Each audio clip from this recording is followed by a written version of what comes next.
I am Colby Sumner, and this is America, Fog of War.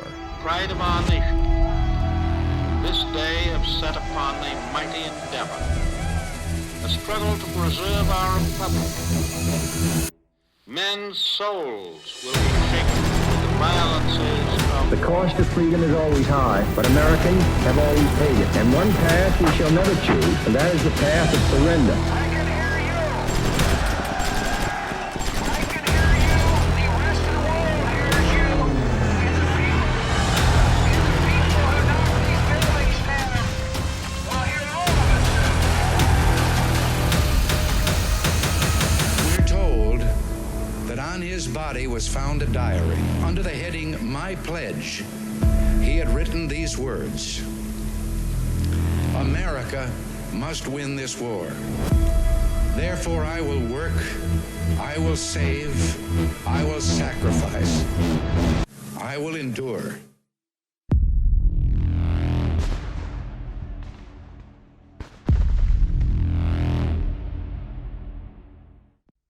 Hey everyone, thanks for joining us again for another Hip Pocket History. I am Colby Sumner, and as always, I am joined by my co-host, Brett Thomas. How you doing today, buddy? Doing great, man. Excited for this topic, and there's a lot to cover. Mm-hmm. And so, but yeah, how are you doing, buddy? Doing good. We're getting on the ground today. Yeah, that's good stuff. That's what I'm excited about.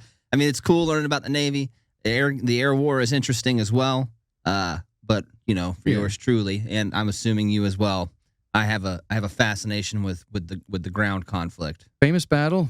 That there's a lot more to it than I thought. Mm-hmm. So it's good. Yeah, to know I thought I about knew a good bit about it until I started researching it more. Yeah, there's a lot more about it that I didn't that I wasn't aware of. And that's none other than the Battle of Guadalcanal, or the Guadalcanal campaign. Now, we had left off in the last episode. We had just finished up with the Battle of Midway, and we had made the point that, or the case that that's the turning point in the Pacific. That's argued though, because there's a debate between historians and scholars and even people that were in the war. There's a debate between, is it Midway that's the turning point of the Pacific, or is it actually Guadalcanal that is the turning point of the Pacific? There's a lot to argue there. There is a lot, and we'll kind of get into exploring that as the show goes on. But needless to say, America wins an astronomical victory at the Battle of Guadalcanal. We take out 4 of the Japanese aircraft carriers, and the Japanese are put on the back foot for the first time. Yeah, first American land offensive, and the naval issue with the Navy and everything. I think a lot of it was Japan was not really thinking that we were going to be there in that amount of force, or that it even was a land invasion at that point. Well, that's funny you say that, because that kind of leads us into how things are going to play out, because most Americans didn't think that there was going to be a land effort, at least operationally in the Pacific for a while, because America had unanimously come up with this idea of Germany first, meaning that we found ourselves in a two-front war at the start of World War II. We had the Japanese Empire to our west, and we had the Germans and the Nazis to our east. I didn't really get into why we decided to go Germany first, but it was pretty much unanimous across the board. Everybody believed that we should focus on Germany first, probably because there's more allied nations involved in the fight over there.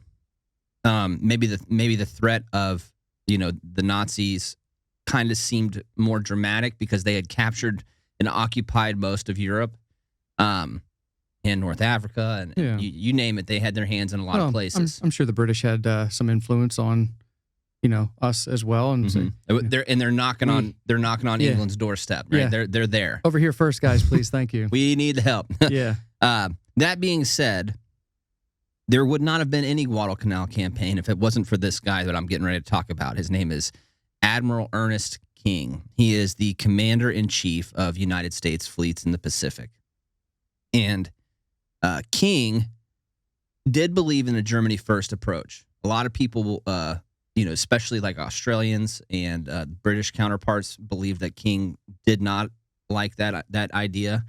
And in all actuality, he did believe in a Germany first approach. But King, unlike most people, especially this early in the war, one is uber aggressive, right? If you were going to compare him to like a Civil War general, he's Stonewall Jackson, right? Like Okay. he's uber aggressive, All right. all the way on that side of the scale. Yeah. And King believed that because of the American industrial might, it would allow us to fight simultaneously in both theaters. We could focus primarily on the European theater and fighting Germany, but he did believe that we would have enough assets and the ability to create more of those assets as time went on, that we could operate simultaneously in both theaters, which he correctly believed that. Yes. Yeah. Admiral King also believed that, after this victory at Midway, he didn't think that we should let the Japanese have a chance to catch their breath. Don't let them regroup. Don't let them get back on the offensive. Yeah. They're on the back foot. Let's keep them there. Which, Monday morning quarterbacking this, he was absolutely right. Oh yeah. Right. Yeah. Once you get the enemy moving backwards, you don't ever give up the initiative. You want to keep the initiative. Momentum shifts everything. King wanted to strike the Japanese quickly, but he knew he had to convince a lot of higher ups that he should be allowed to do this operation. So he came up with this idea of taking over the Solomon Islands and then pushing up to the main Japanese base in that area at Rabaul. And he was going to do that with an entirely Navy and Marine Corps force, so no Army assets whatsoever. Mm-hmm. That's how he was going to justify, not taking things away from the European theater. He was only going to use assets that were already over in the Pacific. Makes sense. He also knew that one of the things kind of in his favor is that by keeping the Japanese occupied in the South and Southwest Pacific, that it would keep them off the backs of the Russians. And the Russians now for a long time have been pleading with the rest of the Allies to do something, right? We need help here. Yep. And we definitely can't take a two-front war. Like, we've got enough to deal with Germany right now. And they really did. I mean, if you look at the casualty numbers for all the nations involved in World War II, Russia, hands down, sacrifices the most lives, right? Yeah. They by a lot. I mean, if you combine all of the other Allied forces together, Russia still outweighs them. They got blitzed really hard. I think I saw a statistic the other day that it was something like 25 million people, Yeah. like 20 million civilians, or maybe it was 27 million, 20 million civilians and 7 million armed forces, which is unbelievable to think about. That is so many people, dude. That's so many. It's just And the population back then was even way less compared to what it is today. So yeah, it's crazy to think about. Very horrendous. Now, as I said, King wants to invade the Solomon Islands. There's a few bases there that he's trying to. The idea is he's trying to gather enough bases and enough supply points and also airfields that he can set up a very strong offensive against Rabaul, because Rabaul is very well defended. It's the primary base in the Pacific Theater. The Japanese had a heavy presence in the Solomon Islands. They had bases at Tulagi, Gavutu, Tanambogo, and a new airfield that's being constructed on the island of Guadalcanal, which the Americans just find this out. I mean, this is very fresh information. Now, all of these bases could be used by the Japanese to threaten supply lines between the U.S. and Australia, as well as launching points for future offensives in the region. Because, again, you have to remember the Japanese are on Papua New Guinea, on that northwestern side of Papua New Guinea. All they have to do is capture Port Moresby, and Australia is kaput, as the Germans would say, right? They're out of luck. So they do it a little bit further out in the Solomon Islands now. Right. We're going to push them back a little further. We got to get them there. out of those places so they can't utilize those bases. Yeah. There's politics in the military now. There was politics in the military back then. Probably more so back then, because you had some huge egos going on, operating at very high levels of the military back then. The one I'm primarily going to be focused on today is General MacArthur, Douglas MacArthur. Now, he's just been pushed out of the Philippines. He's given command of the Southwest Pacific area of operations, and Admiral King and the Navy are in charge of the South Pacific area, which butts up right up next to it. And that border kind of crosses through the middle of the Solomon Islands. Okay. MacArthur wants to be in charge of the operation to take Rabaul. And Admiral King wants to be in charge of the Navy, at least to be in charge of the Yeah. operation to take Rabaul in the Here we Solomon go. I Islands. can see this now. So they battle back and forth. MacArthur has his plan he comes up with and submits it to the chiefs of staff. King submits his plan to the chiefs of staff. And eventually, I could go into a lot more detail on this, but it would be taken away from the rest of the story. So just needless to say, eventually, King wins. And really the deciding factor of that is the way MacArthur wanted to attack Rabaul left U.S. aircraft carriers vulnerable to land-based aircraft from Rabaul, right? Because we wouldn't have any land-based aircraft to attack Rabaul. It would all be aircraft carrier-borne aircraft. And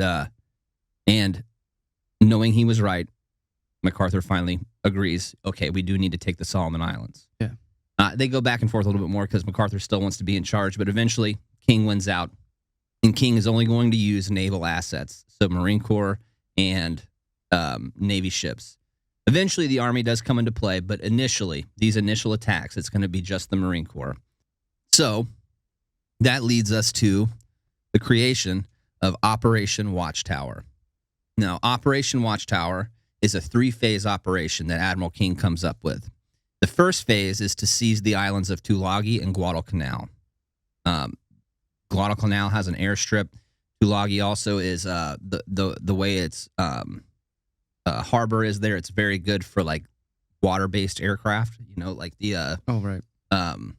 what's the one we always talk about? Catalina? The PBY? Catalina. Yep, Catalina? PBY Catalinas. Once that's seized, phase 2 is seize the rest of the Solomon Islands. After that, we move on to phase 3, which is attacking Rabaul, the primary Japanese military base in that region. Succeeding at this will be a heavy blow to the Japanese and will push them back quite a long distance in this area of the Pacific. Yeah. Now, all that to be said, Admiral King knows, like I had mentioned earlier, he doesn't want the Japanese to get back on the offensive. He wants to hit them quick while they're still reeling from their loss at Midway. So speed is the key. Well, speed is also a disadvantage when you take into account how big of an operation this is and all the moving parts. I have a quote here from the United States Marine Corps official history, and it has this to say about Operation Watchtower. All right. Quote, seldom has an operation begun under more disadvantageous circumstances, end quote. And that couldn't be farther from the truth. Yeah. Or that couldn't not be farther from the truth. Yeah. They said, forget it. We're going live. This one, shotgun. Yeah, you talk about winging it. That's practically what happened. Yeah. The time frame from giving the order that we're going to do this operation to launching the full on operation. That's all the moving parts, all the ships, all the aircraft, all the ground forces, all the supplies and logistics, ammo, food, you name everything, and rehearsal is a very short time window. It's something like 6 weeks. It's very short. Yeah, it's not much. So because of that, there's going to be some poorly handled processes. And the first one is going to be deficient intelligence. Marines and eventually the Army that would participate in this battle would conduct the entire operation without a map of Guadalcanal. That's unreal. I can't even fathom that. I mean, you base everything off the map, right? You want to patrol this area. This is where I'm going to go. This is where we saw the Japanese, and you're constantly using the map for everything. It's how commanders get, that's how they locate advantageous pieces of terrain, right? Is off of a map. They don't have one. They'll do the whole operation without it. There's going to be disorderly planning as well. So everyone, because this is happening so fast, everyone is planning this operation simultaneously at all levels. So that means that the command staff, the highest level you can operate in, generals and admirals, they're planning while simultaneously the guys at the lowest levels are planning, right? So squad leaders and platoon leaders and company commanders, everybody's planning at the same time, which means no one can plan off the other, right? Everybody's making a plan that might or might not work because you don't know what anybody else is doing. Everybody's perception is different too. Like, oh my gosh, that's something else, man. Could you imagine, dude?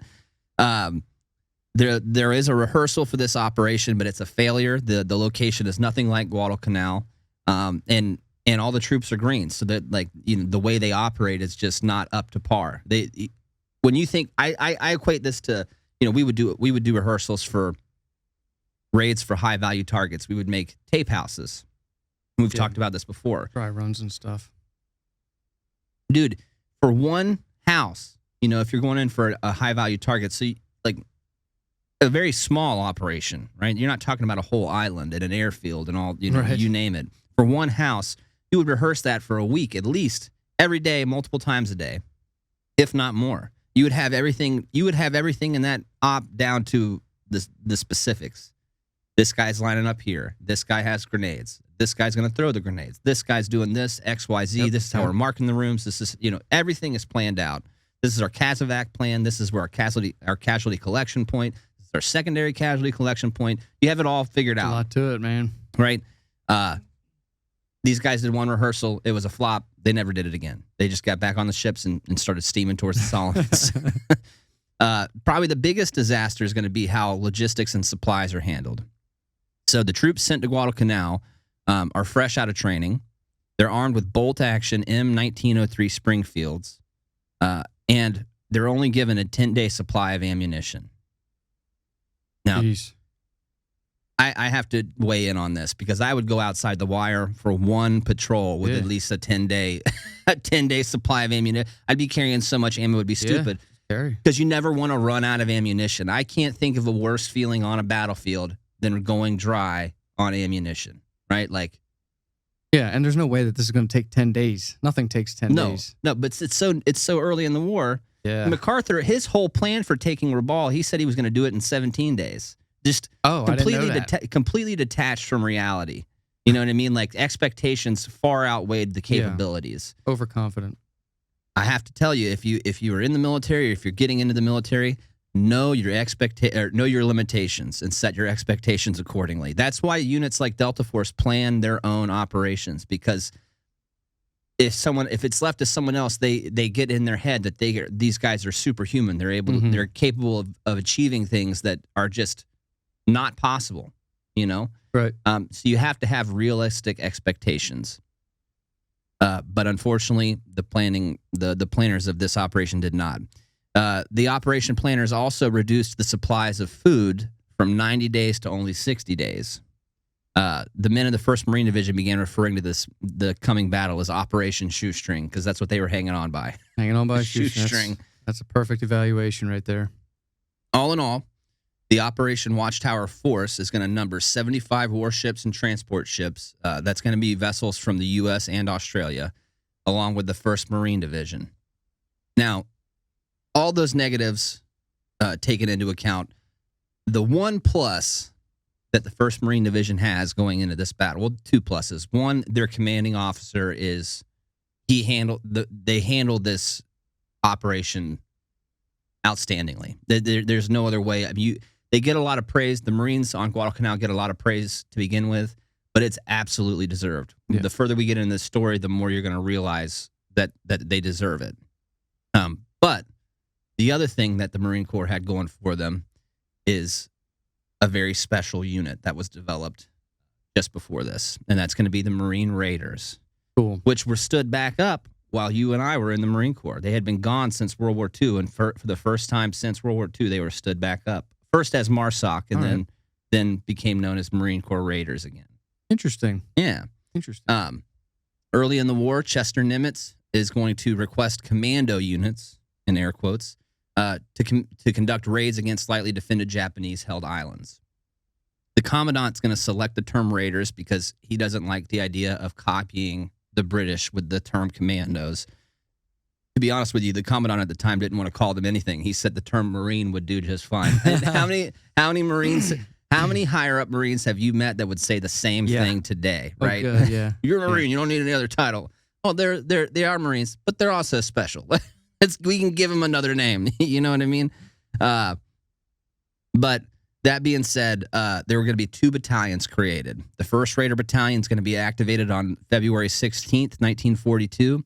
It's going to be commanded by Lieutenant Colonel, later Major General, Merritt A. Red Mike Edson. The 2nd Raider Battalion is going to be activated on February 19th, 1942, and they're going to be commanded by Lieutenant Colonel Evans F. Carlson.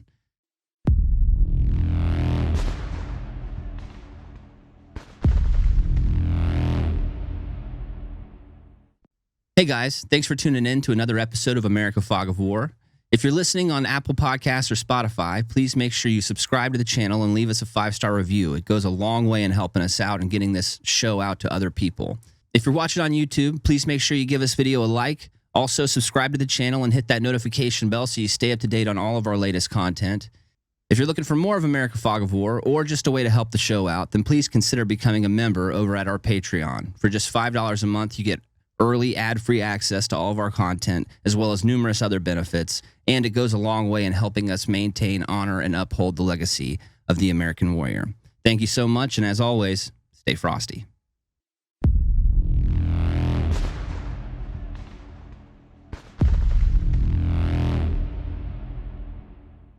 It's funny because they bear the same name, but the two units are they're very different from each other, and we're going to get into that here. Now, Raider battalions as a whole are going to receive first priority in the Marine Corps on men and equipment. So they get to comb the Marine Corps for the best of the best, and they also get their first pick of the weapons. I've seen that. Right? So right off the gate, they're winning. Yeah. Edson and Carlson are going to comb the ranks of the respective divisions and also siphoned off many of the best men pouring in from recruit depots.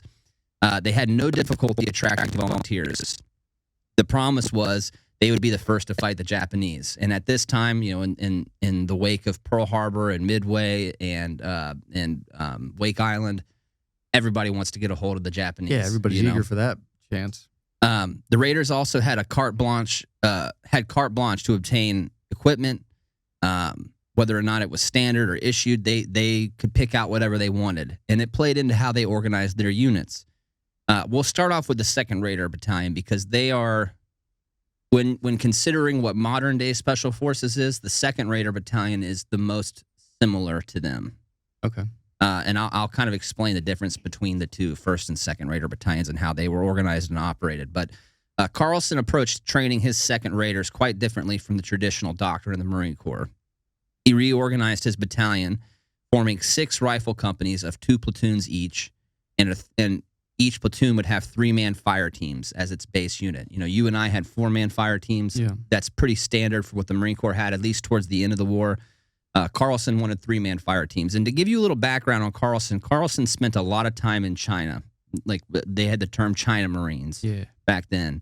And he learned from Chinese guerrillas. He studied them. He went on patrols with them. He watched how they operated. Even the term gung-ho is a Chinese term. And I have in here, it means work together. That'll be the slogan for the 2nd Raider Battalion. Yeah. He reorganizes his battalion very differently because for you and I, we would have 4 companies, right? You have 3 line companies, which are rifle companies, and then 1 weapons company. In a line company, you have 3 line platoons and 1 weapon platoon, and then each platoon has 3 squads, 2 or 3 depending on how well staffed you are, but 3 squads ideally. And then the weapons platoon would be tasked out to those line platoons. And weapons platoons are, you know, your mortars, machine gun, and then assaultmen. At the time back then, at least later in the war, will be your flamethrower guys.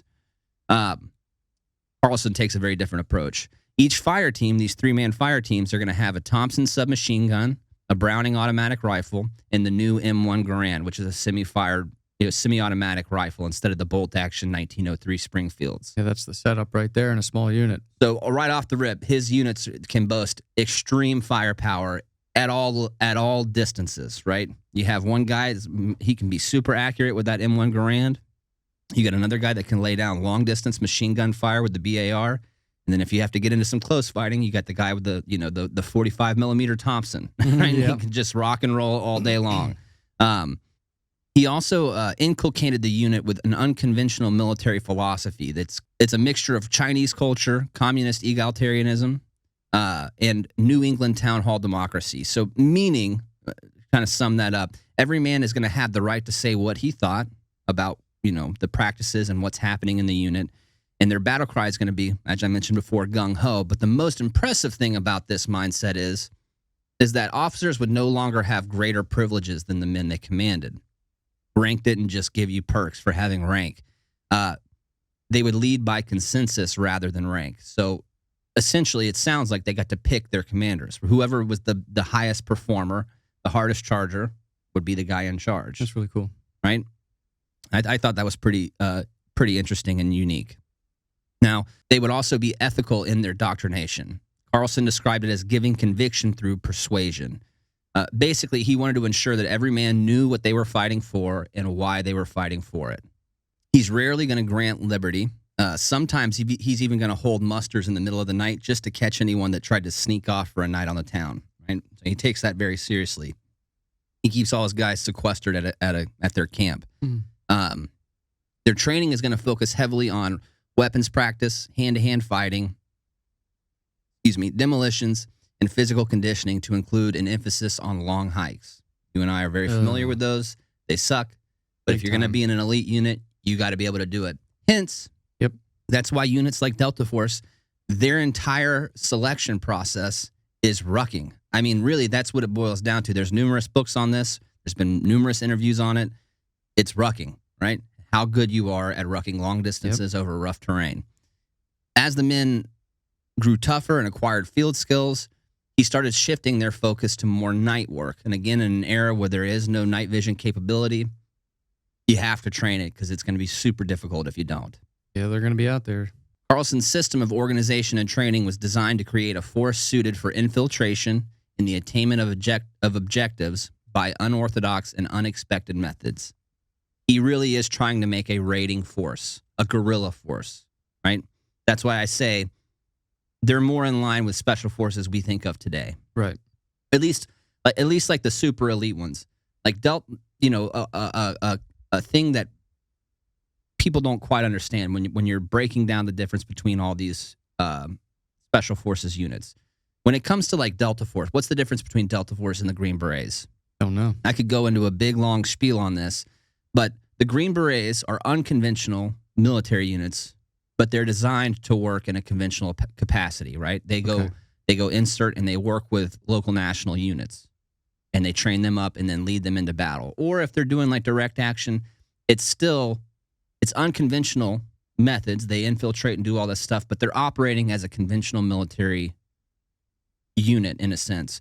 Delta Force is an anti-terrorism unit. And I read this in a, I can't remember what Delta Force book it was, but the idea behind becoming the best anti-terrorism organization is you first have to be the best terrorist organization, right? Yeah, think like your enemy. Right? I mean, that's essentially, they're just the highest level of terrorists. Now, they operate for a government. They don't operate out of fear, but their capabilities-wise, you think about it's a lot more in the shadows, right, than what a conventional Green Beret unit would do. That's what Carlson is shooting for. He's trying to make his guys kings at operating in the shadows. Small units, in and out, quick. Very similar to the SAS in World War II. Yeah, creative. Now, at that time, Lieutenant Colonel Edson, he's going to train his first raiders, the first Raider Battalion, a lot more traditionally than Carlson does, his second raiders. Edson's battalion is going to retain the table of organization that had been designed by the Marine Corps. It's based on an 8-man squad with a squad leader, two BAR men, 4 riflemen armed with the 1903 Springfield. So he keeps the bolt-action rifles, even though he has his pick of any weapon he wants to get. And we could get into why at the time guys thought it would be better to have bolt-action rifles here a little bit. They thought 2 things. One, they thought it would conserve ammunition, because if everybody could just pull the trigger as many times as they wanted, they would burn through their ammunition too quick. Same kind of thinking that went into General Custer's men having breech-loading rifles instead of lever-action rifles at the Battle of Little Bighorn. Yeah, saves ammo and well-aimed shots. That's a big thing. That's in the the other Marine one. Corps. Well-aimed shots, right? That bolt-action rifles are going to be more accurate than a semi-automatic rifle. Needless to say, that idea doesn't stick around for too long. On top of that, each squad is also going to have a sniper. So they'll have the Springfield, the 1903 Springfield with a telescopic sight. So having smaller squads, Carlson has the smaller fire teams, but Edson has overall smaller squads than Carlson's units do. Because, again, Carlson has 2 platoons per company, whereas Edson's going to have 3. So with smaller squads, his companies contain 3 rifle platoons, a weapons platoon, very traditional, and a weapons company that provided additional light machine gun and 60 millimeter mortars. Training is very similar to that of the 2nd Raiders, with the exception of two things that really stood out. One, they're going to focus a lot more on rubber boat work due to the convenient location where they were based out at Quantico. It's right there on the Potomac River. Yeah. And this is the one that really, really, really stood out to me. The 1st Raiders also strove to reach a pace of 7 miles per hour on hikes. Let me just emphasize how psycho that is. Oh, to this day, the Marine Corps, like the average pace for a Marine Corps infantry unit, even recon unit, would be 3.5 miles an hour. And listen, when you're loaded down with all your hump gear, 3.5 miles an hour for 20 miles, 30 miles, dude, you are broke off at the end of that. Man. That is moving. Like, if you're interested in figuring out what it feels like, go put on a pack. This isn't even a full hump load. Go put on a pack with 50 pounds in it. That's that's minimal hump load. Get on a treadmill and set that thing to 3.5 miles an hour and see how long you can keep that pace for without dying. You go until it says 20 miles. Right. Then you stop. It's not easy. It's not easy. And these guys are going to do 7 miles an hour. And they do this by alternating periods of double timing and fast walking. Just terrible. It's whack, man. Makes me think of the Scout Sniper in Doc. Yeah. Which was miserable. Now, although Edson emphasized light infantry tactics, his men were not guerrillas. The difference between the two units, the best that I can make it out to be, is that, like I mentioned, Carlson is more in line with what Delta Force and the SAS have kind of become, right? The operating in the shadows, black ops, in and out, raiding style force. Edson's 1st Raiders are going to be more like the 75th Ranger Battalion. And that's kind of how I'm equating it to like modern day stuff, right? The 75th Ranger Battalion is definitely a special forces unit. They're the same level asset as Green Berets and Navy SEALs, but they are a strike force, right? So they seize airfields. They when they had to rescue Marcus Luttrell after Operation Red Wing, it's the 75th Rangers that are going to launch this huge operation to go in and get him. Okay. So they're a special forces unit, but they're the hammer of special forces. They operate as an infantry unit would. They're just better at it than an infantry unit. You know what I mean? Their guys are more fit. They can march further. They can march faster. They're better with their weapons. They have better gear. You name it from top to bottom. They're just the highest class infantry unit you can get into. But they're special. I want to emphasize that both the 75th Ranger Battalion, or Regiment, 75th Ranger Regiment, and Edson's Raiders are special forces. Very special. Now, Edson's style of leadership is also going to be very different from Carlson's style. Whereas Carlson, he almost strips away the military from his unit, right? Rank doesn't mean anything. You don't get privilege from rank. It's a merit-based organization, right? You have to know what you're fighting for, believe in what you're fighting for. Everybody's on the same page. Edson's going to be a little more traditional than that. He's going to encourage initiative in his subordinates, but rank is going to carry both responsibility and authority for decision-making, as well as perks. He's going to give his raiders regular liberty. He's even going to organize dances where he has busloads of secretaries driven down from the nearby Washington, D.C., to come dance and party with his Marine Raiders on base. I mean, it's night and day different from Carlson's battalion. Yeah. Now, Edson is also a quiet guy who has a very prolific history before this ever takes place, and he has an ability to inspire his guys, not through speeches but through his actions. He's a master on the rifle range. He's a tough, rough, hard-charging Marine, right? And somebody that his guys would follow to the pits of hell and back again, right? All that to say, the Marine Raider battalions are very different in almost every aspect. The one thing they do have in common is excellent training and a desire to excel in battle and a desire to get into battle with the enemy. Yeah, both very capable. Hey, quick question for you, right off the hip. Which one would you rather be in? I was thinking about that, writing it. Probably Carlson's Raiders, man. Yeah. I like the notion. There are things that I like about Edson's Raiders. I like, as sucky as it would be, I'd be pretty proud if my unit was known for marching 7 miles per hour with a hump load, Yeah, it's tough, man. But that being said, I think Carlson, there's something attractive about the way Carlson approached his unit. The merit-based organization, everybody, and the communication. Everybody knows the mission. Everybody knows why they're doing the mission. Everybody can weigh in on their thoughts on the mission. For instance, one of my favorite things that happened when you and I, we were getting ready to go to Afghanistan, and we got split up between, we were both in a weapons platoon, so we got tasked out to line platoons. And I'm a lowly E3, man. The Marine Corps is known for giving you billets before they give you rank. Yep. And I'm a squad leader, but I'm an E3, so I don't carry any rank to back up my billet whatsoever. And I get put in my line platoon, and I remember we sat down and we were planning a range that had a small rocket on it. We were going to shoot a small rocket. That was like the objective, to maneuver on this, this armored vehicle that we have to take a small shot on. And they're going through the plan, all the squad leaders and the platoon leader, and we get to the part with the small, and they kind of tell me what they're thinking. And then my platoon leader, the lieutenant, looks over at me and goes, "Well, what do you think?" And I thought, man, that is the coolest thing that's ever happened, because that does not happen normally. And for him to look over and ask me that, because you are the expert on that. That's your job. That's what you do. You do it all the time. Yep. And so to be able to weigh in on that and give my opinion, that's why I think why Carlson probably stands out the most to me. Makes sense. What about you? I totally agree with that.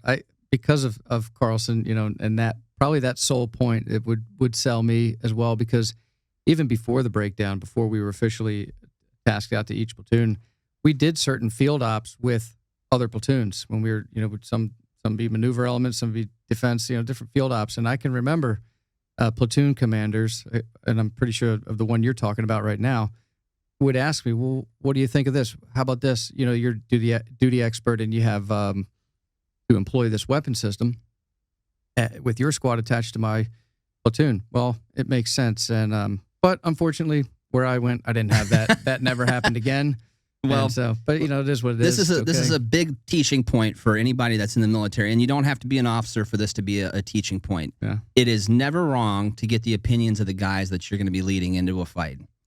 It is your responsibility, if you're the guy in charge, to make the final decision. Yeah, you do bear the weight of decision making, but be well informed. Incorporating everybody into the plan is never a bad idea. Agreed. Now, that being said, August 7th. We're getting into it now. And to set the stage, because there's going to be a few things happening simultaneously, you have the big island, Guadalcanal, and right across what they call the slot, but it's this body of water that passes between the middle of the Solomon Islands. Right across the slot is going to be two much smaller islands. One is called Tulagi, which we've mentioned numerous times before. The other one is Gavutu Tanambogo. It's hyphenated. I'm just going to call it Gavutu from here on out, because Tanambogo is a mouthful. Good deal. Now, the Raiders, and then another special unit at the time would have been the 1st Paramarine Battalion, or Parachute Battalion for the Marine Corps, are going to assault Gavutu and Tulagi. The Raiders are going to go to Tulagi. The Paramarines are going to take on Gavutu. And while the rest of the 1st Marine Division is going to assault the main island of Guadalcanal, I'm going to take us into those two smaller islands first, because that's where most of the action happens, at least on this first day. Yeah. Now, Tulagi is about 4,000 yards long and no more than 1,000 yards wide. There's a high ridge that's going to run along the length of the island, except for one low open saddle near the southwest end. But then after that saddle, it rises back up to a hill. There are going to be roughly 900 Imperial Japanese forces on this island. Most of them are going to be focused to that southeast end of the island. So that saddle, and then up on that last hill. Now, the only suitable landing beaches from a hydrographic standpoint are going to be on either side of that low ground. Not quite in the middle of the island, but almost in the middle of the island. There's going to be coral formations that fringe the rest of the island. Now, intelligence officers estimated that the island held several hundred men. Like we had mentioned before, there's around 900 of them. Some of them are going to be from the Japanese Special Naval Landing Force, which is their equivalent of Marines, and they're considered elite troops. Aerial reconnaissance indicated that they were dug in to defend the obvious landing sites. So, planers thus chose to make the assault halfway up the western coast at a place designated Blue Beach. Essentially, what they did is they decided to have the first fight of this battle be against terrain and Mother Nature and not against enemy machine guns. Okay. And they chose wisely. Okay. So, on the morning of August 7th, this whole thing's going to kick off with a naval bombardment of the island. Edson's raiders are going to load into Higgins boats. Even though they had trained on rubber boats, they're going to load into Higgins boats and take those as transport to the beach. Now, I mentioned before that coral rings this island and all the other places except that one saddle. So the last 100 yards of this approach, they actually have to disembark the Higgins boats and wade through the water. Very similar to like when I see videos of the assault on Tarawa. Yeah. Very much like that. The only difference is because of where they landed, they're not under machine gun fire, whereas the guys on Tarawa, unfortunately, are under heavy fire.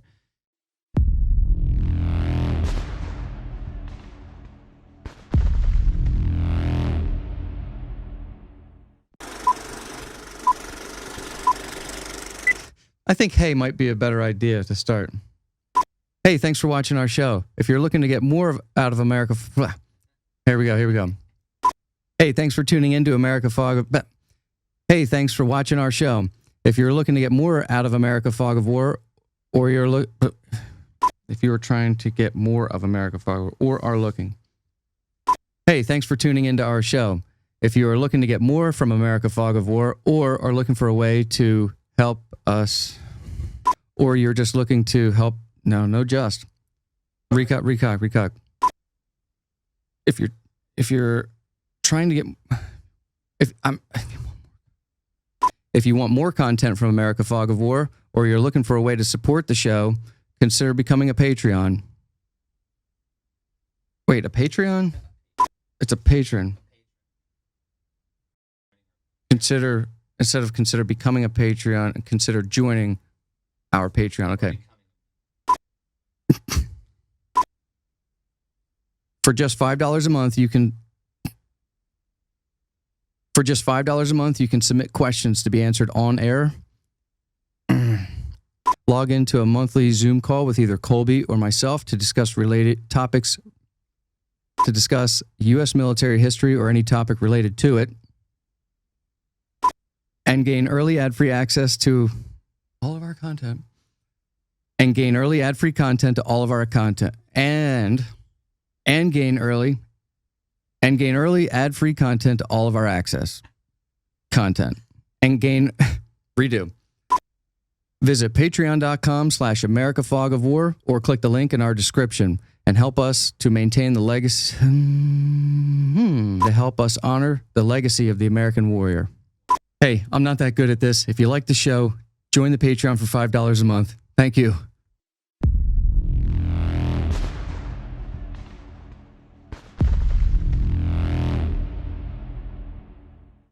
Edson's 4 rifle companies are going to make it on shore. They're going to get online and then start sweeping on southeast towards that last hill on the island. Still in the morning, they're only going to receive sniper fire as they approach, just random sniper fire, nothing too intense, until they reach the end of that ridge line. They start coming down that ridge line into that saddle. They're going to halt there, and around noon, the Navy is going to begin bombardments again, and they're going to bombard that entire area for a while, and then that Edson's assault is going to pick up. And pretty much from that point on, Edson's raiders are going to fight to gain control of that saddle from the entrenched Japanese. Now, it's important to point out that the 900 or so Japanese defenders on the island did radio like the primary Japanese force up at Rabaul, letting them know, hey, we're under an actual assault. There's a big conventional force here. It's not just a raid. And they decided they were going to fight to the death, which I saw this interview. Well, actually, you and I both listened to it with Eugene Sledge, who is, I mean, he doesn't even need an introduction, but I'll give him one just for the sake of giving him one. Yeah. He's what they based a good portion of the show The Pacific off of. He wrote a book called With the Old Breed, and in my opinion, it is the best firsthand account of warfare ever written. And there's some really good ones out there, but his is the most mind blowing to me. And he made this point between, and he didn't do it. He said before he didn't mean any offense by this. He was just making a point that the German soldier, everything he heard about the Nazi German soldier, that they were outstanding soldiers, right? Yeah. They wanted to fight with honor. They wanted to do their duty, but then they wanted to go home at the end of the war. He said the difference between them and the Japanese is the Japanese wanted to fight with honor for their emperor, and then they wanted to die for their emperor. A major difference. So that means you have to kill every single one of them before you can take the island. Whereas, if that's different, if you have soldiers that are more in line with the Nazis, you can get them to surrender. Yeah. That's not the case in the Pacific Theater. Definitely not. So these guys have decided to fight to the death. The Marines are going to quickly discover that. The only way to take care of this is to kill them all. So they're going to employ explosives to take these Japanese soldiers out, occupying caves and bunkers throughout this saddle. As evening approached, the battalion is going to settle into a defensive line that is right on the cusp of that hill. So they haven't quite made it all the way up the next hill. They're just below the peak there. The Japanese are going to launch throughout the night. They're going to launch numerous bonsai attacks. That's crazy. And I think there's a total of 5 attacks. They begin at 10 p.m. at night, 2200, and it's actually the first one is going to punch a small hole in the Raiders' lines between two of their companies.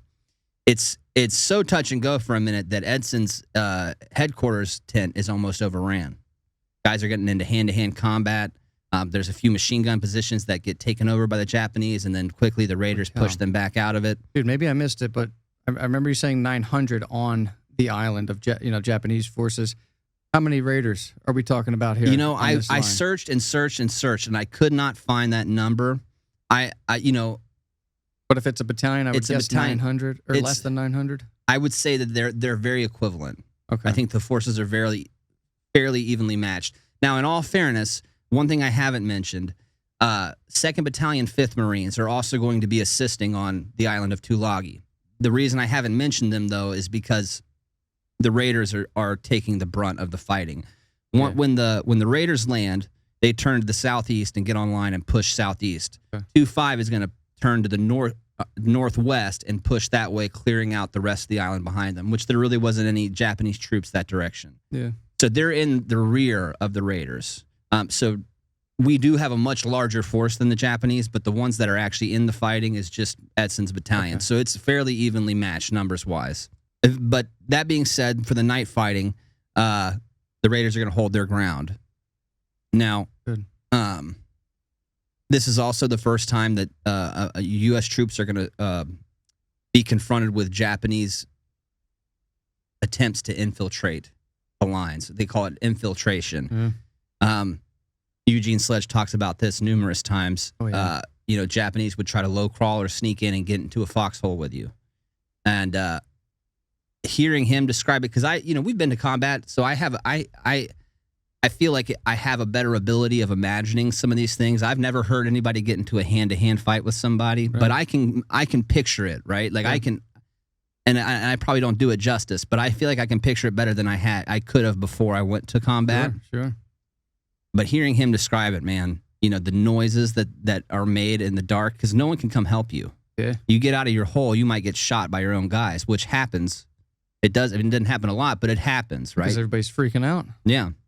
But needless to say, this is the first time that they're going to encounter the Japanese infiltration attempts. In the morning, things are going to look very good for the Raiders. By 9 o'clock a.m., 2 companies of the 5th Marines will pass through the Raider lines and sweep over the southern portion of Hill 281, which is that last hill. These are the reserve battalions? Yep. So okay. Essentially, to kind of give you a like a mental picture here. You have the Raider Battalion has moved down that saddle. They're right on the crest of the hill, and they start forming a ring around the Japanese. They've almost completely encircled them, but not quite. So the 2nd Battalion, 5th Marines will come through, move through their line, and assault through. And essentially, I read that the Marines on Tulagi are going to kill all but 3 Japanese. Wow. Out of that roughly 900 man force. Would the other It'll 3 be just kill themselves or run into the I don't know water? if they took them prisoner. I just saw that statistic. I wasn't able to find out what exactly happened to them. That's insane, dude. But that's just a precursor of what's to come in the Pacific.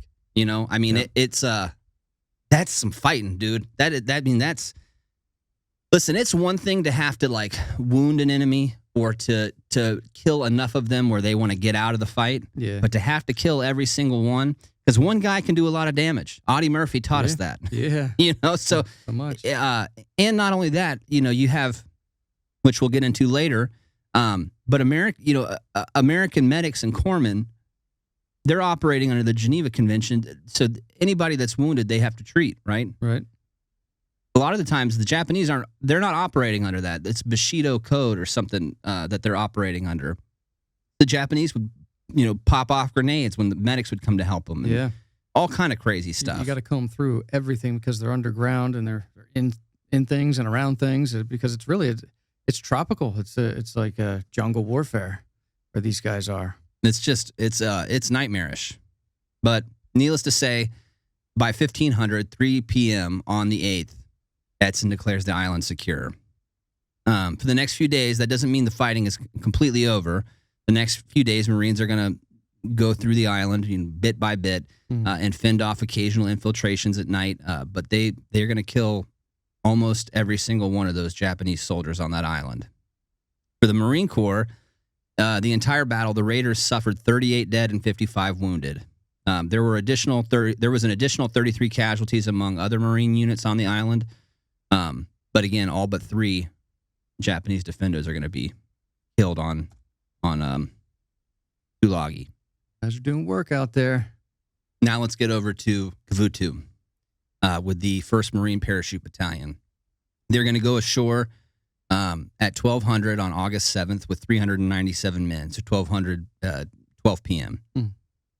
They are, if you can, you know, pull up a map or get on Google Maps and pull up the island of Gavutu, you'll see that Gavutu is the southeastern island, Tanambogo is the northwestern island, and they're attached by a skinny strip of land. The Marines will land on Gavutu, right where that skinny strip meets the island of Gavutu. What happens when they come ashore, they get caught in a crossfire from the Japanese that are on Gavutu and then by another Japanese element that's over on Tanambogo. They're caught in a crossfire and they get pinned down very quickly. The Paramarines are going to fight nonetheless. Eventually they'll make progress towards neutralizing Japanese soldiers on Gavutu, but to really take the island, they're going to need help. So Marines from B Company, 1st Battalion, 2nd Marines, are going to make landfall on Tanambogo under the cover of darkness. That's the island to the northwest. And it's really unfortunate. So this same thing actually happened to the Japanese unit that was assaulting Wake Island. It just happens to us this time. But the Navy is going to bombard the island before this second landing takes place in the evening. And they're going to strike a fuel reserve that's going to explode and then catch on fire. And it illuminates the landing craft coming in. Oh, no. Yeah. So these guys are just torn to pieces. They're torn to pieces. Eventually, they are going to have to turn around, re-embark those landing craft, and make their way south down to Gavutu and land down there with the rest of the Paramarines. That being said, they're going to be sent more reinforcements to include tanks. And that's going to be a huge game changer. With those tanks, they were able to secure both islands, and just like that, by the 8th, both islands are secured, and it's on to the big island from there. All the Japanese are dead. We say that lightheartedly, but that's it's important to address this because this is another thing I heard Eugene Sledge talk about in that interview you and I just listened to. But he said, our propaganda machine portrayed the Japanese as fanatical, and it's not really fair to portray them that way. It's a belief system. They believed their emperor was a god, and they have different cultural carrots and sticks than we do. But beyond all that, their military was brutal. There was no compassion in their military, especially in the beginning of the war. You know, you hear about commanders being able to beat their subordinates if they looked at them wrong, right? Yeah. Where, you know, things like that happen in the United States military, but that is severely, frowned upon, is to put it lightly, right? If a commander gets caught by a higher commander doing stuff like that, it can be a really bad day for them. Oh, yeah. And they're operating by a different code of conduct. They're not operating under the Geneva Convention. They're operating by the Bushido Code, which is an entirely different belief system, right? And again, we had mentioned that their goal is to die for their emperor, not to live and make it home. Yeah, they're not surrendering. So Right. So their approach to warfare is entirely different than ours, and to call them fanatical would just be kind of brushing a lot of that aside. They are a very brave, tenacious enemy, and you'll hear anybody that fought them say that. But yeah, we did. We had to take those islands. They had to kill just about all of them. Yeah. And that is so hard. I don't, if you haven't been in combat, there's no way I can relate it to you besides saying that is so hard to do, to kill every single guy. You might get if you're fighting, let's put it down to a smaller size, squad on squad. Let's say a 12-man squad is fighting another 12-man size element. You might be able to kill 6 or 7 of them, or maybe even more than that. But to get every single one is so difficult, Even fighting the Taliban will withdraw. If you killed enough of them, they're getting out of there. You don't even have to kill that many of them, and they're getting out of there. You know what I mean? But to have guys that are just, they're there. You're going to have to come and take my life to get me out of this island. That is hard to do. Yeah. And, it's hard to take someone's life that is fighting for it, True. And this is not, I wouldn't say the beginning, but we are, at this point in the war, very involved in a total war. It's a world war. There is, of course, there's things like you said. There's rules and regulations, limitations in certain cases. But if that's what it requires, then that's what these guys are being thrust into do, and they have to do it. No other option. Needless to say, man, I'm so thankful to that generation for doing that, fighting for us. But as someone that has been to combat, I feel so fortunate that my combat was not like that. Yeah. Yeah. It's like you showed me that meme earlier of Iraq and Afghanistan veterans watching footage of Ukraine and going, thinking, oh my God, thank God they didn't have that in Iraq and Afghanistan. Drone attacks. There are levels to combat. Yeah. And this kind of fighting here is something the world has only ever seen once on this scale. And it's insane. It's the epitome of what I would imagine hell to be like. Yep. But needless to say, take us over to that main island. Yeah, so Guadalcanal, same thing. Early in the morning, these landings all happened like simultaneously. So the main island, the forces are going to come in. It's under like cloud cover or fog, if you will. So they do achieve the element of surprise. Now, the main island of Guadalcanal is not going to be as heavily defended by any type of, anything in comparison to what our Marines are. At the time, it's really like maybe a small fighting force and like engineers, because they're establishing an airfield there. It's about 2,000 guys, right? Something like that. Yeah, about 2,000 or less, but they're not really all. They're not infantry guys. But yeah, they're not like that. So, carriers. Fletcher's carriers were southwest of the island. They were launching airstrikes. The Navy is bombarding the island, and the Marines are coming ashore at about 9 a.m. Now, the 5th Marines, they land on Guadalcanal's north shore, which is known as Red Beach, and the first assault by the 2 battalions landing there was like completely unopposed. The Japanese forces, through the initial bombardment that were there, they were like somewhere around the airfield or west of the airfield. They started to go west and kind of. They probably thought, "Holy crap, what the heck is going on?" Yeah, there's a bombardment and there's something going. There's a lot of crap out there. There's a lot of ships, a lot of stuff going on. So, now engineers, they're landing. They're starting to reinforce it with heavy weapons, and they got to dig in a little bit. They're starting to set things up on the island very early on. Now, the 1st Marines, They came through, and they're going to pass through that beachhead, and they're going to go like kind of southwest. So they're going to go further into the jungle while the 5th Marines are going to navigate west, like Kind of more straight towards the airfield. yeah, along the coast. And the goal is to, well, there's a few goals there. One is they're trying to get to Lunga Point. They're trying to get to the airfield and also this Mount Austin. Which is a little further west of the airfield. Yeah, a little further west and south, I believe, because those guys that went southwest, that was their goal. But it's going to turn out to be kind of crazy to get to it. But now back on the beachhead, you have 11,000 Marines landing on the beach. You have numerous ships with supplies, and it takes a lot of people. While the Marines are fighting on the island, even though they didn't receive much resistance at all, this is a humongous. This is where the planning was coming in, and you need time and people for this to be able to move these things.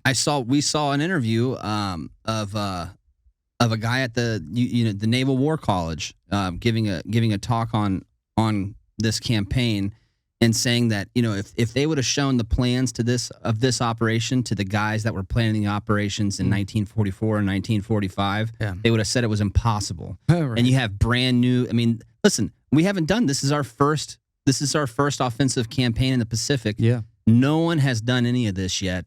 And I'll be honest, dude, the logistic part, I mean, fighting is obviously like that's the hardest part, but no one's fighting yet. So the hardest part in this battle right now is the logistical part and trying to get that stuff from the ships onto the beach. And God, dude, it'd be a nightmare. And the planning was crap, right? Yeah. So like no one is keeping up to speed, is what you're saying, right. Nobody. Yeah, everything's just kind of happening how it happens, and hopefully that'll buff out. But fingers crossed. in the meantime, so like I said before, the Japanese forces on the island, they're starting to move west. Past giving up they're leaving everything, all their supplies, giving it up. Now, Japanese forces, what they get obviously is they hear there's a naval bombardment. They know it's some type of an attack, but they don't really realize what's all involved because they're up in Rabaul, so all the way up through the slot, they'd have to come on down.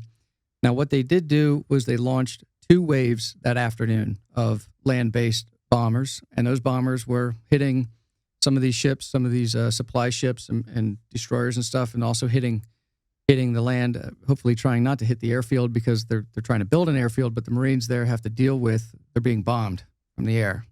And they launched two waves of this stuff. Now, the guys on the Navy, the anti-aircraft and some of the the pilots from the aircraft carriers, they're able to shoot down some of these Japanese planes and bombers. So, it's a battle. It's a fight going on. It's all sorts of crazy stuff. So it's not like they just kind of marched in there and it was like a parade. It was it's kind of crazy. It's hairy.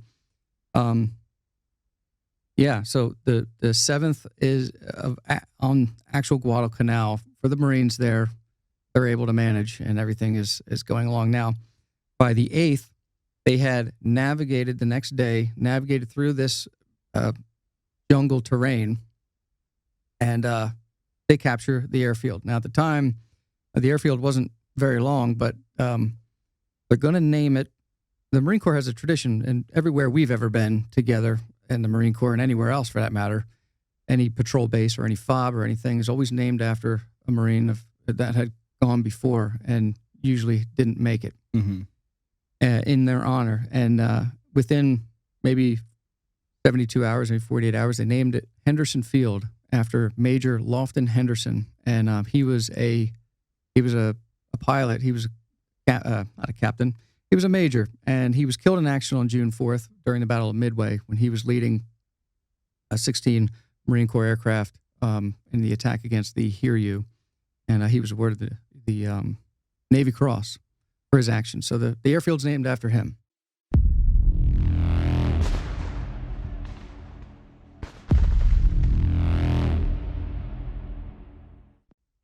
Hey guys, just wanted to take a quick second to let you know a little bit more about America Fog of War and what we're trying to do with this channel. See, Brett and I both are Marine Corps combat veterans from the global war on terror. We fought in both Iraq and Afghanistan. We've also had an intense interest in the history of the American warrior.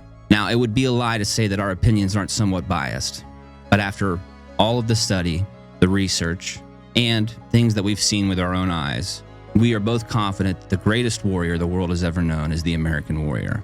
Whether we're talking about the American patriots that gained our independence from Great Britain, the blue-clad federal troops that won a victory at Gettysburg, or the Marines that raised the flag on Mount Suribachi, all of them have distinguished themselves far and above what's normally expected of a nation's warrior class. Citizen soldiers that have been willing to sacrifice all upon the altar of freedom. And today, that legacy seems somewhat threatened. It is our goal here to continue telling their stories, to uphold their legacy so that they're never forgotten, and that future generations of American warriors have ideals and standards to strive to reach. Thank you for your support, and as always, stay frosty.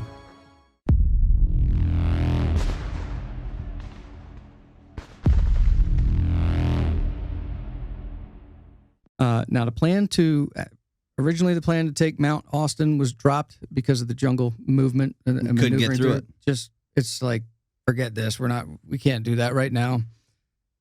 It's taking hours to move a few hundred yards through this jungle. Now the 5th Marines moving along the coast, obviously they get through it a little bit better, but you also have to, can't Monday night quarterback it all the way, because you have to also they probably think there's Japanese at every turn. So they got to navigate through this as if there are going to be.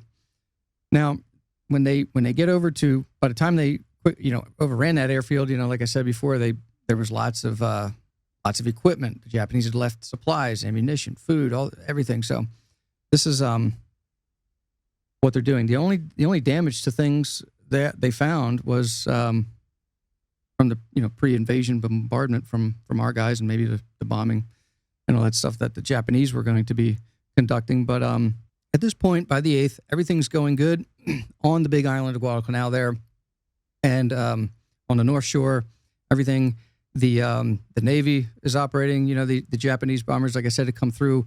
However, there's a lot of casualties, and by this point, Fletcher's carriers, the Enterprise, the Saratoga, and the Wasp, they've conducted together 1,384 sorties over 2 days and lost 21 aircraft in that time span. And something to point out, too, before this operation started, 2 things. One, Fletcher did not believe this operation would be successful. Yeah. And I can't blame him for that. I mean, based on the planning efforts and everything else, it was just very hurried. Yeah. But Fletcher is operating under some orders that he was given by Admiral Nimitz, which basically fall under the classification of calculated risk. Nimitz has this concept of calculated risk. You can risk your aircraft carriers in combat, but only if you can cause great damage to the enemy. Yep. If you can't cause great damage to the enemy, you need to get those things out of there. And the thing that Fletcher is worried about is his aircraft carriers being exposed to land-based aircraft. Yeah. It'd be one thing if it was another aircraft carrier, because you can go hit that aircraft carrier and sink it. Right. A lot harder to take out an airfield, especially out of Rabaul. And he's already got experience with losing ships in the fleet, carriers specifically in Coral Sea and Midway. There's damages and ships being sunk. So, they got to be aware of this. And at the time, like you said, there's the threat of land-based bombers and torpedo bombers and all sorts of things.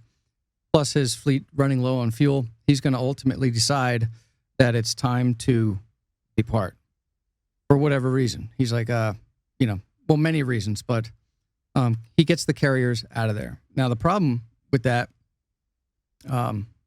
is that the fight for Guadalcanal by the night of the 8th is really kind of just beginning. Yeah, it hadn't even started yet. Yeah. We went over the other islands that you were talking about, and there was some very hard fighting there, all the way to the very last man. But over on this side of the island, it's something else. Now, because of the aircraft carriers, all of them departing, there is no longer any air support for the Marines or anybody offloading these ships, or the Navy, for that matter, who's still in the area. And but anyway, Japanese intelligence by this time Of course, they knew there was some type of bombardment, but they didn't know originally that we were landing Marines on 3 different islands. So they had already set sail on the 7th. When everything started, they had grabbed a quick task force, and it consisted of 7 cruisers and 1 destroyer. Now, doesn't sound like much because the American Navy in that area of the Guadalcanal area, much larger. Well, where the Japanese are going to have the advantage here is that our forces are split in 3 because we have a humongous coverage area. We're hitting multiple islands. We're all over the place. Now, their plan coming, from the 7th to the 8th, they want to get there around midnight, the night of the 8th into the 9th. They're going to come down. They're going to hit our navies in 3 different groups, basically use Savo Island as, I don't know what you would, like almost like a concealment position. Yeah, that does kind of help conceal them a little bit because the forces are split there, but they're going to use that. They're going to come all the way around that, almost like grab it onto a fence post when you're a kid and just spin around and run back the other way. And for those of you that, don't have the capability of seeing it on a map right now, Savo Island it's going to be right in between basically the island of Guadalcanal and the island of Tulagi. It sits right in that body of water that's between those 2 islands. Yeah. So the Japanese are coming down right through the slot, all through the Solomon Islands. They're going to come down. And once they get close enough, by now it's the cover of darkness on the 8th. They got a plan, and that plan is avoid detection. They want to infiltrate and hit as far and as deep as they can. And they're going to do exactly that. And it's going to be like a blitz within minutes. It's going to be disaster for the Navy. So what they do to avoid detection, because the Navy, they're patrolling the areas, but nobody's ready for this. And as they're approaching Savo Island, they actually slow down their fleet of ships to reduce the wake on the surface. So you can't see it. Yeah, you can't see the wake. It's they're just going to go real slow and try to avoid things. Now, there was one ship coming in from the southern group. This was like, I forget, Blue was the name, USS Blue maybe. The Japanese thought originally that, they gained the element of surprise. However, they were so close to one of our American ships that they thought, what if we're being set up? What if they know we're here and the Americans are letting us come in and setting us up? That wasn't the case. But good thought, though, on the Japanese part. So they, like I said, they're going to come through. They're going to hit the southern force, and then they're going to come around Savo Island, hit the northern force, and then work their way back out, go right back up the slot and get out of there. So, and doesn't something happen with an aircraft before that? The Japanese aircraft that they launch? Yeah. I'll get to that. All right, because that's the fascinating part of this story to me. Yeah, definitely. So they come in. They have one last plan. What they're gonna do. Well, let me go over the American forces. So, as you know, the transport ships are right in front of the beaches, doing what they need to do, and the screening force is going to be split up. So the southern force is between Savo Island and Guadalcanal, and each group is going to consist of like maybe 3, 4, 5 ships. This many destroyers, this many cruisers. Not too much. The southern force also is going to have 2 Australian ships in there as well. The eastern force is going to be over past, like on the eastern side between Florida Island and Guadalcanal, and the northern force is between Savo Island and Tulagi and Gavudu and all them. And like I said, only a handful of ships each. Now, what they end up doing is they get past Savo Island, the Japanese, and they pick up speed again. So now it's like, all right, we're involved. It's attack. It's go time. Now, in the darkness, they launched 3 seaplanes. And these seaplanes are to scout ahead one last time, get one last overview of these American ships. And when it's go time, they're going to drop illumination flares from the sky to illuminate our ships, at which time the Japanese guns are already trained on them because they're blitzing towards them. Now, it's at that moment, 1:43 in the morning on the 9th, lookouts aboard the USS Patterson, they're going to see some shadowy figure in their path in the darkness of night. And they're going to give an alert, a warning. Something's here. It was too late because at that moment, flares from these planes dropped. Japanese guns were already trained on them. They start laying waste to our guys, to our ships. Our guys don't even have enough time to turn their guns to get into that direction, because once these first rounds go off, there's already torpedoes in the water. These torpedoes are whizzing by and exploding, and Chaos, just absolute chaos. completely caught off guard. Someone said it's like maybe it's not this fight. It might be another one. It's somewhere in the Guadalcanal campaign, and I think this happens multiple times. It sounds fitting for this fight that it's like a bar fight with the lights turned off. Oh, yeah, that's about right for the Navy. Yeah, and they're getting their butts kicked here. Mm-hmm. Yeah, because it's by the time they can figure this out, it's way too late. So they come through, they blitz, and they hit every single ship. The Patterson, for being wounded as it was, damaged, she did try to give chase to the Japanese fleet, but was unsuccessful, because as quick as they came is as quick as they had left. Here's another problem. It just gets worse. So of the 2 Australian heavy cruisers that were damaged, one was scuttled. The 1 U.S. heavy cruiser there was damaged, and then 2 destroyers were damaged. So nothing was not damaged at this time. Now, these guys assessing their wounded and the damages and figuring out what just happened, they failed to alert the northern or eastern group of any of this happening. Oh, geez. So the other groups out there I have no clue. No idea. And the Japanese turn within minutes. They already set a course for their next location, and they're heading towards the northern group.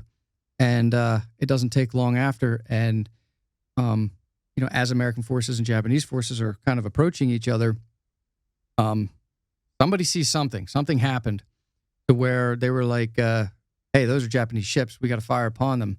And for some reason, our commanders aboard this group of ships was like, they're friendly ships. Because ceasefire. They're coming from the direction of friendlies, though. Coming from where the Southern Fleet would come, kind of like right around, Savo. And, they had no idea. So they were like, no, they're friendly ships. Cease, hold your fire, don't shoot.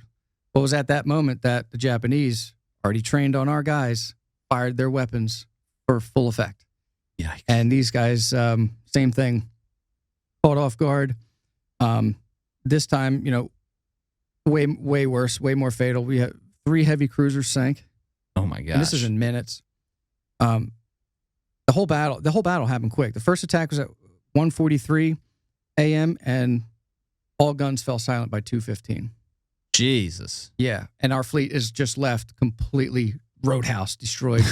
That's a nightmare, man. Dude, within 20, 30 minutes, the Japanese, they made their way around Savo by 3 a.m. They had sustained next to no damage.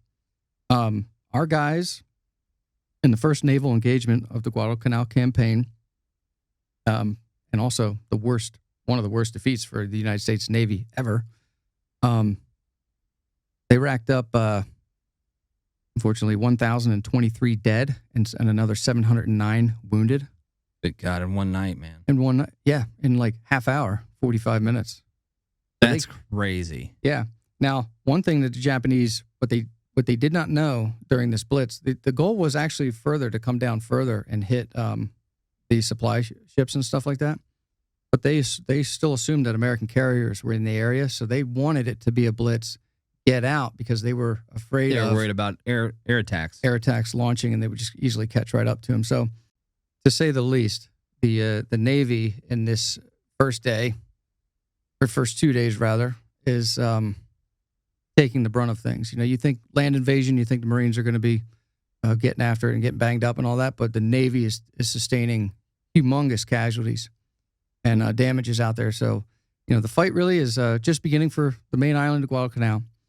And but had the Japanese lookouts or known anything further, or known that American aircraft carriers were not there at that, it could have been a lot worse. Could have been a lot worse, because they left, like I said, that few hours before.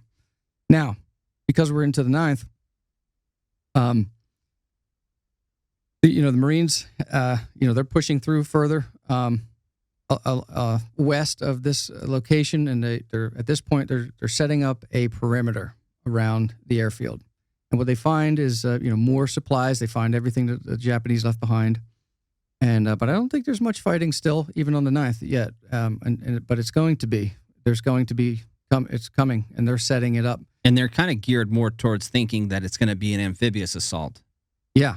So most of the 1st Marine Division's defenses are going to be built around, like in the direction of the beaches. I mean, they're going to have a full 360-degree defense, but the heavy defenses are going to be on the side of the beach.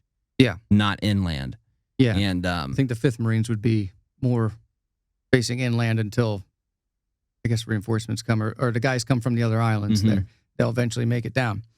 So by the end of the day of the 9th, however, the crippled U.S. fleet, they're going to depart Savo Island, and they're going to leave U.S. ground forces completely alone. The aircraft carriers are gone. The Navy, who's so crippled and just licking their wounds, is gone. This location from Guadalcanal, all around Savo Island and in front of Guadalcanal there, is going to be known as, or come be known as, Iron Bottom Sound. Because of all the ships, though. The amount of ships, aircraft, just everything is going to be a graveyard for the Navy. This is a terrible, terrible position to be in. For the Navy, they've just lost so many guys, but then you think about the Marines on land.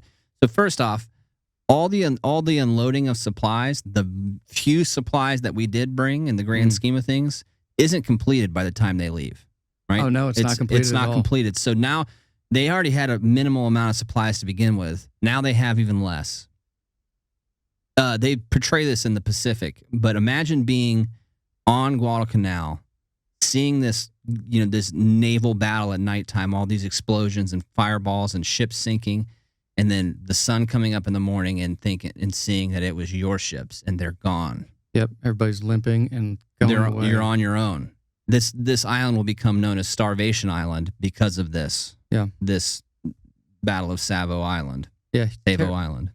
Terrible loss for the United States Navy, and they leave the waters to the Japanese. So now the Japanese, they can move troops down. They can do pretty much whatever they want to do for the next little bit. Come on right in. So yeah, it's a lot of things for the amount of planning, or the lack of the amount of planning rather, and the way things are going. They've taken a couple of islands. Now they're on Guadalcanal. They have things established around the airfield there. But things are not going good elsewhere. And so you need all of the things to go well. You remove one part, for example, the Navy and the aircraft carriers, it becomes a much different fight for the time being. And, we got into a little bit of fighting on this episode, but in the next episode is when things are going to really heat up. This is the most kinetic naval campaign of the war. And it's going to be, it's going to be a super kinetic land battle as well. Thousands and thousands of more people are going to be involved on both sides. So it was good, though. I enjoyed that. Yeah, it sets us up. It says, because Guadalcanal is huge, the whole campaign. It is. We need this. It's crazy. We're going to have to make this into, we were talking possibly 3, maybe 4 episodes. So it's a big endeavor, but man, I'm excited about talking about it. Yeah, me too. Well, it's been fun, man. I had a good time. Every time. Well, for everybody listening on Apple Podcasts or Spotify, please make sure if you enjoyed the show that you subscribe to the show. Give us a 5-star review. It helps us tremendously. If you're watching on YouTube, please make sure you subscribe. Click the like button, and also hit the notification bell so you get further episodes from us as well. And if you are a big fan of the show and you're looking for a way to help us out and help preserve and uphold the legacy of the American warrior, please consider becoming a member on our Patreon. It's $5 a month. You get early ad-free access to our episodes, as well as other content that we produce, and you get a direct line to us. You can direct message us anytime. We have open conversation with all of our patrons, and we would love to talk with you as well. Thank you so much for tuning in. I hope you enjoyed the show, and as always, stay frosty.